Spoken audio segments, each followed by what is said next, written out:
Esta es la historia de María, una mujer cuya fe silenciosa fue recibida con el más frío desprecio en el preciso momento en que más necesitaba una pizca de humanidad. En aquel consultorio blanco, estéril, un médico de renombre no solo ignoró sus síntomas, sino que miró el pequeño rosario en sus manos y se burló abiertamente de su creencia, tratándola como a una ignorante supersticiosa delante de todos. Una puñalada de humillación disfrazada de ciencia, un acto de arrogancia que resonó en el silencio incómodo de la sala. Mal sabía aquel hombre que la fuerza que él ridiculizaba estaba a punto de redefinir completamente su mundo y el de aquel hospital entero. El cielo que él despreciaba ya había trazado un plan. ¿Alguna vez te has sentido juzgado, menospreciado o invisible por tus creencias? ¿Has visto tu fe puesta a prueba por la frialdad del mundo? Antes de contarte cómo la oración silenciosa de María se convirtió en la pesadilla de uno de los médicos más arrogantes del país, comenta aquí desde dónde estás viendo y suscríbete ya al canal. Créeme, no querrás perderte lo que sucede cuando un escéptico descubre que la mujer sencilla a la que humilló tiene una autoridad que él ni siquiera puede imaginar, una fuerza que su ciencia no puede explicar. Quédate conmigo porque esta historia es la prueba de que la verdadera autoridad no proviene de un diploma en la pared, sino de la dignidad que llevamos en el corazón. El conflicto comenzó de forma sutil, casi imperceptible, en la tensión que llenaba aquel consultorio de cardiología. Las paredes de un blanco cegador parecían absorber todo el calor humano, y el olor a antiséptico era tan fuerte que picaba en la nariz. María estaba sentada en el borde de la silla, sintiendo el cuero sintético y frío contra su piel. Intentaba con una calma que le costaba mucho explicar la extraña presión en el pecho, una fatiga que no pasaba con el descanso y una sensación de opresión que le subía por la garganta en momentos aleatorios. Eran síntomas que escapaban a los libros, pero que su cuerpo gritaba que eran reales, urgentes. Sentía que algo estaba profundamente mal, una intuición que venía de dentro, una alarma silenciosa que ningún aparato parecía captar. Al otro lado del escritorio de metal pulido, el doctor Ricardo Aguiar la escuchaba con una impaciencia que se desbordaba en cada gesto. No la miraba a los ojos. Sus dedos tamborileaban un ritmo frenético sobre el escritorio y su mirada alternaba entre el reloj de pulsera carísimo y la pantalla del ordenador que mostraba los exámenes de María. Para él, esos datos eran la única verdad. Electrocardiograma normal, enzimas cardíacas dentro de los parámetros. El resto, para el doctor Ricardo, era solo ruido, lo que él llamaba fantasía de paciente ansioso.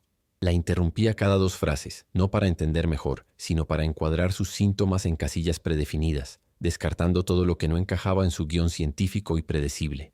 La sala no estaba vacía. Una joven residente y una enfermera mayor observaban la escena desde un rincón, fingiendo organizar expedientes. Sus rostros, sin embargo, eran máscaras de incomodidad. Ellas sabían lo que estaba sucediendo. Era la forma estándar de operar del doctor Ricardo, especialmente con pacientes que él consideraba demasiado sencillos. Su arrogancia era una fuerza de la naturaleza en aquel hospital, una tormenta que nadie tenía el valor de enfrentar. El silencio de ellas era cómplice, un testimonio mudo de la pequeña tiranía que se desarrollaba en aquella consulta, una crueldad rutinaria que se escondía detrás de una bata blanca y una reputación impecable. La soledad de María era palpable, como si estuviera gritando en el vacío. Sintiendo la ansiedad crecer y la esperanza de ser escuchada disminuir, María hizo lo que siempre hacía en momentos de aflicción. Discretamente, su mano buscó dentro de su bolso el pequeño rosario de madera que le había regalado su madre. Las cuentas lisas y, gastadas por el tiempo, eran un ancla en medio de la tormenta de indiferencia. No lo levantó, no hizo una demostración pública, solo lo sostuvo en la palma de su mano. Un gesto íntimo, casi secreto, mientras sus labios se movían en una plegaria silenciosa. No pedía un milagro, solo claridad para el médico y fuerza para sí misma, para soportar lo que viniera a continuación. Era un acto de fe tan silencioso como su propia respiración. Fue en ese preciso instante que el doctor Ricardo finalmente levantó la mirada del ordenador, pero no miró el rostro de María, la angustia en sus ojos. Su mirada cínica se centró directamente en la mano de ella, en el rosario que sostenía con tanta discreción. Una sonrisa de desdén, fina y cortante, se formó en la comisura de sus labios. Se reclinó en la silla, cruzó los brazos y el tono de su voz cambió de la impaciencia a la burla abierta, un veneno destilado con precisión. Vio allí la confirmación de todo lo que pensaba. Aquella mujer no era una paciente con un problema real, sino una fanática sugestionable, cuya mente débil creaba enfermedades imaginarias. «Ah, ahora lo entiendo todo», dijo él, con la voz lo suficientemente alta para que la residente y la enfermera oyeran claramente. ¿Usted cree que rezar va a solucionar el problema? Déjeme adelantarle. No va a desobstruir sus arterias, no va a regular su presión. Vamos a centrarnos en la ciencia, que es lo que funciona en este edificio, por favor. La humillación fue instantánea y brutal. Sus palabras flotaron en el aire helado, pesadas como el plomo. La enfermera mayor desvió la mirada al suelo, con el rostro sonrojado de vergüenza ajena. La joven residente se congeló, con los ojos muy abiertos. María sintió el impacto como un puñetazo en el estómago, faltándole el aire por un segundo. Aquel hombre no solo había invalidado su dolor, había profanado su fe. Con la superioridad de quien se siente el dueño de la verdad absoluta, el doctor Ricardo tomó un bloc de recetas. Garabateó rápidamente el nombre de un ansiolítico y lo empujó sobre el escritorio hacia ella. Aquí tiene. Usted solo está estresada. Un poco de calmante solucionará esas sensaciones suyas. Vuelva en 6 meses si no mejora, decretó, levantándose ya, en un gesto claro de que la consulta había terminado. Ni siquiera esperó una respuesta. Para él, María ya no existía como paciente, quizás ni como persona. Era solo un número que tachar de la agenda, un obstáculo irritante en su productivo día. Le dio la espalda y caminó hacia la puerta, dejando un rastro de frialdad y desprecio. María se quedó sentada por un instante. El papel de la receta sobre el escritorio parecía una ofensa. El silencio que siguió a la salida del médico era ensordecedor. Podía sentir las miradas de lástima de la enfermera y la residente, pero no las enfrentó. En ese momento una ola de emociones la invadió. Estaba el dolor de la humillación, la rabia contenida por la injusticia, la preocupación real por su salud, que había sido completamente ignorada. Pero por debajo de todo eso algo más profundo comenzó a emerger. Una calma extraña, una claridad forjada en el fuego de aquel insulto. Su fe, que aquel hombre había intentado convertir en motivo de vergüenza, se estaba convirtiendo en realidad en su armadura. Respiró hondo, y una firme decisión comenzó a formarse en su mente.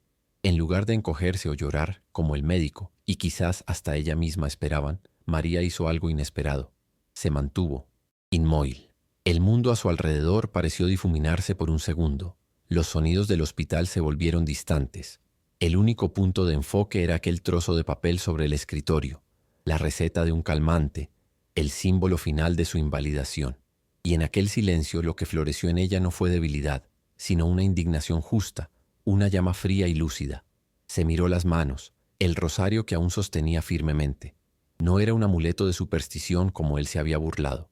Era un recordatorio tangible de su propia dignidad, de una fuerza que ningún diploma o estatus social podría conceder o arrebatar. Cerró la mano en torno al objeto de madera, sintiendo el contorno familiar de las cuentas gastadas. Un recuerdo vívido, más claro que el ambiente estéril de la sala, vino a su mente. Su madre, años atrás, entregándole aquel mismo rosario. «Esto no es para hacerte débil, hija», había dicho la voz suave y firme de su madre. «Es para recordarte la fuerza que ya tienes dentro, de ti, especialmente cuando otros intentan convencerte de lo contrario». Las palabras resonaron en su alma, no como un consuelo, sino como una orden. Respiró hondo, 1, 2 veces. El dolor de la humillación todavía estaba allí, agudo, pero ahora se estaba convirtiendo en combustible. La víctima acababa de morir en esa silla. Con una calma que parecía sobrenatural, María se levantó.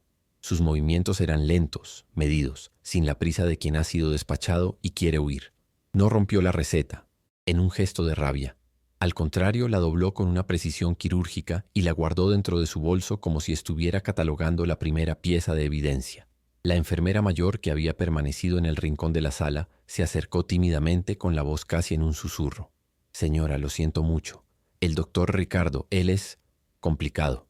María solo giró el rostro hacia ella y le ofreció una mirada de serenidad que desarmó por completo a la enfermera. Un leve asentimiento de cabeza fue toda su respuesta. No necesitaba lástima. Necesitaba que se hiciera justicia. Salió del consultorio y el pasillo del hospital, antes solo un espacio de paso, pareció un escenario diferente. Las luces fluorescentes, el pitido constante de los aparatos, los rostros apresurados de los empleados, todo formaba parte de un sistema que había permitido y normalizado la actitud del doctor Ricardo. No caminó hacia la salida con la cabeza gacha. En vez de eso anduvo con un propósito claro. Sus ojos, analizando el ambiente como si fuera la primera vez que lo veía. A pocos metros de distancia lo vio. El doctor Ricardo, de espaldas a ella, riéndose de algo con un colega, completamente ajeno al daño que había causado. Verlo allí, tan relajado e impune, fue la gota que colmó el vaso. Su voz, cuando lo llamó, salió clara, firme y sin ningún temblor. «Doctor Ricardo». El médico se giró, la sorpresa transformándose rápidamente en irritación por haber sido interrumpido. Esperaba ver el rostro de una mujer llorosa, quizás lista para una segunda ronda de súplicas o quejas que él podría aplastar con otra dosis de desprecio. Pero lo que vio lo dejó genuinamente confundido. María estaba de pie, con una postura impecable, la barbilla en alto y una mirada que no contenía súplica, sino una autoridad serena e inquebrantable. No había lágrimas en sus ojos, ni la rabia descontrolada que él esperaría de alguien a quien llamaría desequilibrada. Solo había una paz desconcertante, una certeza que no conseguía descifrar y que por un instante lo desestabilizó. La dinámica de poder en aquel pasillo comenzó a invertirse. Fue entonces cuando ella asestó el golpe, no con rabia, sino con una precisión devastadora. Su voz calmada, pero con un volumen que hizo que el colega del médico se callara y prestara atención, resonó en el pasillo. «Doctor». Su atención fue lamentable. Comenzó, haciendo una pausa para que el peso de aquellas palabras se instalara en el aire. «Y su conducta antiética será registrada oficialmente». La mandíbula de Ricardo se tensó. Antes de que él pudiera formular una respuesta sarcástica, ella continuó, con el mismo tono factual. «Mañana a las 8 de la mañana tendremos una reunión con todo el consejo administrativo de este hospital. Su presencia es indispensable». No estaba pidiendo, no estaba amenazando. Estaba informando. Una convocatoria. El shock en el rostro del doctor Ricardo fue una visión para el recuerdo. La arrogancia dio paso a la incredulidad y, luego, a una furia mal contenida. ¿Quién se creía que era esa mujer sencilla, con su ropa barata y su apego a creencias primitivas, para hablarle de esa manera? Una risa corta y burlona se escapó de sus labios. «¿Usted me está amenazando? No tiene la menor idea de con quién está hablando. ¿Ha perdido completamente la cabeza?». Escupió las palabras, intentando desesperadamente retomar el control de la situación, menospreciarla como había hecho minutos antes. Pero la serenidad de ella era una fortaleza impenetrable. Ella solo lo observó en silencio, dejando que su propia arrogancia lo expusiera. María no se molestó en responder a su provocación. Su punto había quedado establecido. Con la misma calma con la que lo confrontó, simplemente se dio la vuelta y comenzó a caminar hacia la salida del hospital, dejándolo allí, parado en medio del pasillo, con el rostro rojo de rabia y confusión. El colega a su lado carraspeó, sin saber qué decir. La actuación de autoridad del doctor Ricardo había fracasado estrepitosamente. La paciente histérica no siguió el guión. Lo desafió en su propio territorio y salió intacta, dueña de la situación. Él pasó el resto del día rumiando el episodio, la audacia de ella consumiéndolo, mientras se convencía de que a la mañana siguiente la destruiría frente a todo el consejo. A la mañana siguiente, el doctor Ricardo llegó al hospital más temprano de lo habitual. Llevaba su traje más caro, la expresión cuidadosamente montada para transmitir una confianza inquebrantable. Había pasado parte de la noche ensayando su discurso, pintando el retrato de una paciente emocionalmente inestable, cuyas quejas eran fruto de delirios místicos y no de ningún fallo médico. Se sentía seguro, protegido por su reputación estelar, por sus publicaciones en revistas científicas y por la lógica fría que en su mente siempre triunfaría sobre la superstición. Al caminar por el ala administrativa, saludaba a todos con un aire de superioridad, como un general, marchando hacia una victoria fácil y predecible. Pero cuando empujó la pesada puerta de madera de la sala de reuniones, su sonrisa ensayada se congeló instantáneamente. La escena ante él era una pesadilla surrealista, completamente diferente a todo lo que había imaginado. La larga mesa de caoba estaba totalmente ocupada. Todos los miembros del consejo administrativo estaban allí, sus rostros serios, un silencio pesado y formal flotando en el aire. Y sentada en la silla principal, en la cabecera de la mesa, el lugar de mayor poder, estaba ella, María. No con la ropa sencilla del día anterior, sino con un traje de corte impecable. A su lado, el doctor Alencar, el presidente del consejo, un hombre que Ricardo temía y admiraba, la trataba con una deferencia que rayaba en la reverencia. Ella no era una acusadora. Ella presidía. La sangre de Ricardo se heló en sus venas. El aire pareció enrarecerse, y por un momento tuvo la certeza de que estaba en el lugar equivocado, quizás en un sueño. Febril. Se detuvo en la puerta, la mano todavía en el pomo, la boca ligeramente abierta. Sus ojos recorrieron la sala en busca de una explicación lógica. Todos los rostros poderosos que conocía, directores de departamento, administradores de alto nivel, lo estaban mirando, pero no con la solidaridad que esperaba. Lo miraban con una mezcla de lástima, aprensión y una frialdad cortante. Su mundo, construido sobre la base sólida de la jerarquía y el prestigio, se derrumbó en un único y devastador instante. María solo lo observó llegar, sin ninguna expresión de triunfo, solo la misma calma enigmática del día anterior. El doctor Alencar, el presidente del consejo, se levantó lentamente. Sus movimientos eran deliberados y su rostro era una máscara de seriedad profesional. Se aclaró la garganta y el sonido, aunque bajo, resonó en la sala silenciosa como un trueno. «Doctor Ricardo, buenos días. Por favor, siéntese», dijo, señalando la única silla vacía estratégicamente posicionada en el extremo, opuesto de la mesa, directamente frente a María. Era el lugar del acusado. Ricardo caminó hasta allí como un autómata, sus piernas pesadas, su mente girando en un torbellino de negación y pánico. Cada paso parecía durar una eternidad, bajo el escrutinio silencioso de todos sus pares y superiores. No podía apartar los ojos de María. ¿Quién era ella? Tan pronto como Ricardo se sentó, la atmósfera en la sala se volvió aún más tensa. El silencio era una presión física, casi insoportable. El doctor Alencar permaneció de pie un momento más, dejando que el impacto visual de la escena se asentara en Ricardo. Entonces finalmente rompió el silencio con una voz formal e inequívoca. «Colegas», comenzó, dirigiéndose a toda la mesa, pero manteniendo la mirada fija en Ricardo. «Quiero presentarles a todos oficialmente a la persona que liderará la próxima fase de modernización y crecimiento de toda nuestra red de hospitales». Hizo una pausa dramática, girándose ligeramente y extendiendo la mano en dirección a María, en un gesto de presentación formal. «Esta es la doctora María Moraes», continuó el doctor Alencar, y con cada palabra el mundo de Ricardo se desintegraba un poco más. «Nuestra nueva superintendenta ejecutiva, responsable de la reestructuración estratégica y principalmente de la implementación de un nuevo estándar de atención humanizada en todas nuestras unidades».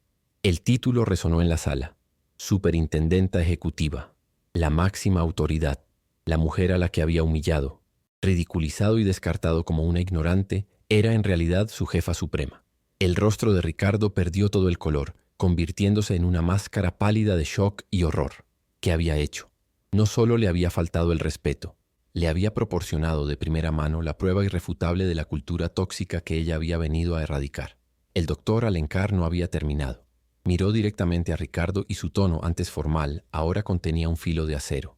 «La doctora María ha estado con nosotros algunas semanas en un proceso discreto de evaluación de campo para entender la realidad de nuestra atención desde el punto de vista del paciente. Una inmersión anónima, si lo prefieren». Dejó la frase flotando en el aire, permitiendo que todos en la sala, especialmente Ricardo, comprendieran la magnitud de la catástrofe. «Su primera evaluación de campo, desafortunadamente para usted, doctor Ricardo, fue la consulta que usted dirigió ayer. Con ella». El «con ella» fue pronunciado con un énfasis que no dejaba lugar a dudas. La trampa no había sido planeada, pero él había caminado directamente hacia ella. Ricardo sintió una oleada de náuseas. Los recuerdos de la consulta volvieron con una claridad brutal. Cada palabra sarcástica, cada gesto impaciente, el desprecio abierto por su fe. «Rezar no va a desobstruir sus arterias». La frase resonó en su mente, ahora no como un comentario ingenioso, sino como su propia sentencia de muerte profesional. Miró a María desesperado, buscando alguna señal, cualquier cosa, pero ella permanecía serena, su mirada firme pero desprovista de venganza. Era casi peor. Su calma no era la de quien saborea una victoria, sino la de una jueza que ya había emitido su veredicto con base en hechos irrefutables. Él era solo un caso de estudio, el ejemplo perfecto del problema que ella había venido a resolver. El presidente del consejo continuó, su voz ahora un instrumento de ejecución administrativa. Ante el informe detallado presentado por la doctora Moraes, que incluye negligencia en el diagnóstico, conducta antiética y una falta de respeto flagrante a los protocolos de dignidad del paciente, el Consejo ha tomado una decisión unánime. Hizo una pausa mirando a cada miembro del Consejo que asentía en silencio. «Doctor Ricardo Aguiar, usted está suspendido de todas sus funciones a partir de este momento, con efecto inmediato. Se abrirá una investigación formal por mala conducta y su futuro en esta institución dependerá de los resultados». La suspensión fue un golpe devastador, una mancha indeleble en una carrera que él consideraba impecable. El silencio que siguió a la declaración fue diferente. Ya no era solo tenso, era el silencio incómodo que acompaña a una caída pública y espectacular. Los otros médicos y administradores en la sala, muchos de los cuales ya habían presenciado o al menos oído hablar de la arrogancia de Ricardo, ahora desviaban la mirada. No había solidaridad, solo el alivio de no estar en su lugar, y el miedo recién descubierto al nuevo liderazgo. La mujer que habrían descartado fácilmente, si la hubieran visto en los pasillos, era ahora la persona más poderosa de la sala.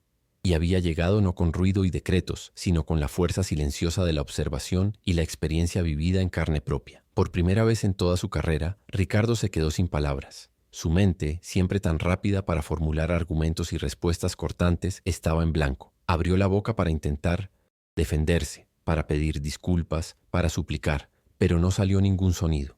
¿Qué podía decir? ¿Que no sabía quién era ella? Eso solo confirmaría que su comportamiento era selectivo, que trataba a las personas basándose en el estatus que percibía en ellas, lo cual era aún peor. Estaba completa e irremediablemente acorralado por sus propias acciones. La ciencia en la que tanto confiaba no podía salvarlo de la simple e innegable verdad de su comportamiento. Finalmente María habló. Su voz, calmada y clara, cortó el silencio como un bisturí. No se dirigió a Ricardo sino a todo el consejo. La misión de este hospital, en sus principios fundacionales, es sanar. Pero la sanación, señores, no es solo un procedimiento técnico. Comienza con el respeto, con la escucha, con la validación de la dignidad humana de cada persona que cruza nuestras puertas, independientemente de su apariencia, de su clase social o de su fe. Cada palabra era una lección, pronunciada con la autoridad de quien no solo creía en ello, sino que había vivido lo contrario. Lo que sucedió ayer no fue un incidente aislado, fue un síntoma de una enfermedad que se ha instalado aquí, y mi trabajo es sanar esta institución. El discurso de María fue breve, pero cada palabra llevaba el peso de su experiencia. No había una pizca de acusación personal en su tono, lo que lo hacía aún más poderoso. Estaba elevando la discusión más allá del doctor Ricardo, transformando su caso en un estudio paradigmático para el cambio que pretendía implementar. Él ya no era el villano de una historia personal, sino el paciente cero de la arrogancia institucional que ella había venido a tratar. Al hacer eso, no solo selló su destino, sino que también estableció las nuevas reglas del juego para todos los presentes. El miedo y el respeto en la sala eran palpables. Nadie se atrevería a subestimar a un paciente de nuevo. El doctor Alencar entonces hizo un gesto a los guardias de seguridad que esperaban discretamente fuera de la puerta. La humillación de Ricardo estaba completa. Fue invitado a retirarse de la sala para que se iniciaran los procedimientos de su suspensión. Al levantarse, sus piernas temblaron visiblemente. No miró a nadie, pero su última mirada fue para María. No era una mirada de rabia, sino de incomprensión total, como si estuviera mirando una fuerza de la naturaleza que nunca supo que existía. Él, el hombre de la ciencia y la lógica, había sido derrotado por algo que no podía medir, cuantificar o explicar: la fuerza silenciosa de la integridad de una mujer de fe. En los días y semanas que siguieron, la transformación en el hospital fue radical. La suspensión del doctor Ricardo envió una onda de choque por todos los departamentos. Se esparcieron rumores, pero la versión oficial, cuidadosamente orquestada por María y el Consejo, se centró en la necesidad de una nueva cultura de atención. La historia se convirtió en una leyenda interna, un cuento con moraleja sobre la arrogancia. María asumió su cargo con la misma gracia y firmeza que demostró desde el principio. Su puerta estaba siempre abierta, no solo para los jefes de departamento, sino para enfermeras, técnicos e incluso para el personal de limpieza. Escuchaba a todos, validando sus experiencias y preocupaciones. Su primera medida oficial, como prometido, fue la implementación de un programa de formación obligatoria llamado Empatía y Cuidado Humanizado. No eran charlas aburridas sobre protocolos, eran talleres intensivos, con simulaciones, testimonios de pacientes y discusiones abiertas sobre el impacto emocional del tratamiento médico. Se aseguró de que la primera clase fuera sobre el respeto a las diversas creencias y valores espirituales de los pacientes, explicando cómo la fe, para muchos, era un componente esencial del proceso de sanación. La fe, antes motivo de burla en aquel ambiente escéptico, se convirtió en un pilar institucional de respeto. María no era una administradora de oficina. Caminaba por los pasillos, visitaba las salas, se sentaba junto a los pacientes y conversaba con sus familias. Observaba las interacciones, elogiaba los actos de compasión y corregía, con firmeza pero en privado, las desviaciones de conducta. Su liderazgo no se basaba en el miedo, sino en la inspiración. Las mismas enfermeras que antes se sentían intimidadas por la autoridad de los médicos, ahora se sentían empoderadas por ella. La cultura del silencio cómplice comenzó a romperse, reemplazada por una cultura de responsabilidad y cuidado mutuo. El cambio era visible, palpable, como si el propio aire del hospital estuviera más ligero. Un día, meses después, una joven residente buscó a María en su despacho. Era la misma residente que estaba en el consultorio del doctor Ricardo aquel fatídico día. Con la voz quebrada confesó que aquel episodio la había cambiado profundamente. Casi abandoné la medicina ese día, doctora María, admitió. Pero ver lo que usted hizo, cómo transformó esa humillación en una fuerza para cambiarlo todo, eso me inspiró. Quiero ser el tipo de médica que usted nos enseña a ser. María solo sonrió, una sonrisa genuina y maternal, y agradeció a la joven su valentía. Era la prueba de que la semilla que había plantado estaba de hecho germinando. En cuanto al doctor Ricardo, la investigación confirmó la negligencia. Otras quejas de pacientes antes silenciadas salieron a la luz. Su carrera en aquel hospital estaba terminada. La noticia que llegó a María fue que se mudó a otra ciudad para trabajar en una clínica más pequeña, lejos de los focos. No hubo alegría en María al saberlo, solo una silenciosa esperanza de que la lección hubiera sido aprendida. Su intención nunca fue la venganza, sino la corrección. La providencia divina, creía ella, no se manifiesta para castigar, sino para reajustar los caminos, para dar a cada uno la oportunidad de redimirse a través de la humildad. Cierta noche, mucho después del horario de trabajo, María caminó lentamente hasta la pequeña y silenciosa capilla del hospital, un lugar que muchos médicos consideraban solo un espacio obsoleto. Se sentó en el banco de madera, el mismo tipo de madera de su rosario. El silencio allí era diferente al silencio tenso de la sala de reuniones. Era un silencio de paz, de plenitud. No tomó su rosario para rezar, ni cerró los ojos para pedir algo. Simplemente se quedó allí, en silencio, el corazón rebosante de gratitud. No agradecía por la victoria o por el poder, sino por la prueba que la hizo más fuerte y por la oportunidad de usar su dolor para sanar a otros. Recordó de nuevo el día en el consultorio. Aquel momento de profunda humillación podría haberla quebrado, pero su fe, esa fuerza interior que el doctor Ricardo tanto despreció, le enseñó que incluso los momentos más oscuros pueden transformarse en puntos de inflexión. La fe no la protegió del dolor, sino que le dio un propósito a través de él. Le dio la claridad para ver la injusticia no como un ataque personal, sino como un llamado a la acción. Y le dio el valor para actuar, no con la misma arrogancia que la hirió, sino con la dignidad que era su verdadera esencia. Aquel día María demostró que la fe no sirve solo para pedir milagros, sino para darnos la fuerza de realizarlos a través del valor y la integridad, recordándole a un hombre que se creía un Dios que la verdadera sanación comienza donde termina la arrogancia. Se convirtió en la prueba viva de que el liderazgo más eficaz no es el que grita más fuerte, sino el que escucha más profundamente, y que la mayor autoridad no proviene de un título en una puerta, sino del respeto ganado a través de la compasión. Su legado no estaba en los memorandos o en los nuevos protocolos, sino en la mirada de cada paciente que a partir de ese día se sintió verdaderamente visto, escuchado y respetado. ¿Qué pasó con el doctor Ricardo después de eso? La vida, con su manera irónica y circular, le reservó una última y definitiva lección. Años más tarde, sufriendo de un problema cardíaco complejo y aterrador, se encontró en la posición de paciente en un hospital donde nadie lo conocía. El joven médico que lo atendió, un profesional brillante y atento, lo trató con una paciencia y un respeto que lo dejaron profundamente emocionado. Al final de la consulta, Ricardo, genuinamente agradecido, le preguntó al joven médico dónde había aprendido a ser tan humano. El médico sonrió y respondió: «Tuve una gran mentora al principio de mi carrera, una superintendenta, llamada doctora María Moraes. Ella me enseñó que la ciencia cura el cuerpo, pero solo la compasión cura el alma». En ese momento los ojos de Ricardo se llenaron de lágrimas. La cuenta había sido saldada, la lección finalmente aprendida. María continuó su trabajo por muchos años, transformando no solo un hospital, sino toda una red. Su historia se convirtió en un ejemplo silencioso pero poderoso de cómo la integridad y la fe pueden de hecho mover montañas, o en este caso reestructurar la cultura de una institución entera. Nunca más mencionó el incidente con el doctor Ricardo públicamente. No lo necesitaba. El cambio que ella creó hablaba por sí mismo.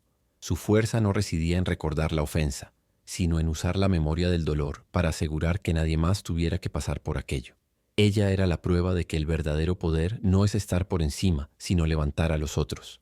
Aquel pequeño rosario de madera permaneció en su bolso, no como un trofeo de batalla, sino como un recordatorio constante de su fuente de fuerza y de su misión. Era un recordatorio de que, incluso en los ambientes más escépticos y fríos, la fe, cuando se vive con autenticidad y valentía, tiene el poder de silenciar la arrogancia, inspirar el cambio y, al final, promover la verdadera sanación. La historia de María no es sobre un giro del destino, sino sobre cómo el carácter, forjado en la fe, puede moldear activamente el destino, transformando una humillación personal en una bendición para muchos. Ella nunca se vio a sí misma como una heroína. A sus propios ojos, solo hizo lo que era correcto, lo que su conciencia y su fe exigían de ella. Para ella, la verdadera victoria no fue ver al doctor Ricardo suspendido, sino ver a la joven residente convertirse en una médica compasiva. No fue sentarse en la silla de superintendenta, sino garantizar que la silla del paciente fuera siempre el lugar de mayor respeto en el hospital. Su historia es un testimonio silencioso de que a veces la oración más poderosa no es la que se grita a los cielos, sino la que se vive con valentía en el suelo de la vida. Si esta historia de fe y resiliencia tocó tu corazón, por favor, comparte este video con esa persona que necesita una inspiración. No te olvides de suscribirte para más relatos sobre encontrar fuerza en la fe y transformar la adversidad en propósito. Gracias por escuchar.